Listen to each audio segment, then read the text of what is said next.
The birth of Moses.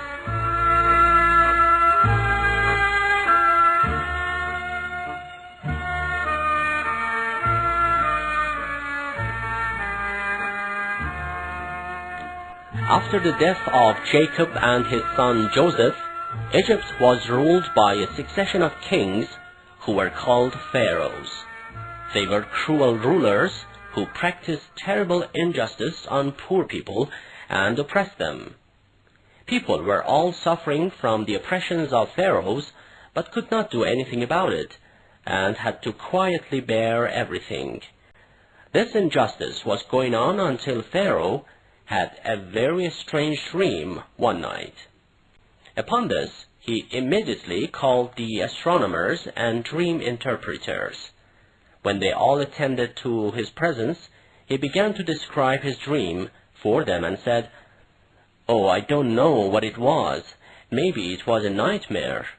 Last night I had a dream of a big fire coming from Jerusalem. The fire advanced, and all the houses in Egypt were burnt down and totally destroyed.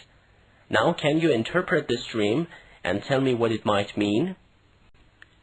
In reply, one of the astronomers came forth and said, "May you be healthy, great Pharaoh. But as far as I have realized from your dream, I shall conclude that a baby will soon be born among Israelites who will revolt to destroy the kingdom of the great Pharaoh. He will drive you and your loyal forces out of the country." "What? What did you say?" said Pharaoh. "Shall I believe my ears? Tell me, when will this bold baby be born?" "Very soon," said the astronomer. "Very soon, your Majesty." Pharaoh said, "So I shall command to kill any boy infants who is born among Israelites, and to behead them all. No boys shall be born in their tribe any more." Following this, the agents of Pharaoh searched all the houses for any newly born sons. But as there is no power greater in the world than that of the unique God, in his divine will, Moses was born in spite of all the Pharaoh's agents' efforts. Moses' mother was in constant fear lest Pharaoh's agents would find his son and kill him. So, having been inspired by God, she prepared a box, laid his dear son in it, and then, with a heart full of sorrow, set it on the Nile River water. The waves soon drove the box away and towards the Pharaoh's palace. The agents found the box and took it to Pharaoh. Moses' sister, who was following the box along the riverbank, seeing that the box was caught by Pharaoh's agents and taken to Pharaoh's palace, became very sad and disappointed.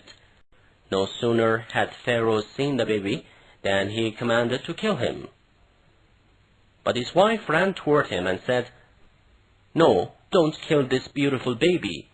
Let us adopt him as our child. He may prove to be quite beneficial for us someday." Pharaoh replied, "But my command should be followed. He also can be a threat to us in future. I am worried about the consequences of keeping this baby." "But this innocent baby cannot do you any harm at all. Look how peaceful he has slept." So Pharaoh, though quite discontent of what had happened, decided not to kill Moses, owing to his wife's insistence in adopting him. The baby was hungry and started crying. The courtiers sent for many nannies, but the baby accepted none of them and did not stop crying. The sister of Moses, who was the witness of all this, went there and said, "Do you want me to introduce you to a family who can bring up your baby quite professionally?" Pharaoh's wife replied, "Yes, my dear daughter, yes. Do you know anyone?" She said, "Yes, of course." And this way, Moses' sister brought Moses' real mother to the court. The courtiers, being quite unaware of this, laid Moses in his real mother's bosom, and he calmed down.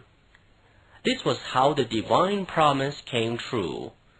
Moses' sucking period was finally over, and his mother had to bring him back to Pharaoh's palace. There, Moses was well served by Pharaoh's servants, so he spent all his childhood quite comfortably in Pharaoh's palace. When he reached to the age of maturity and puberty, the Almighty God gave him enough wisdom and knowledge and appointed him to be his prophet.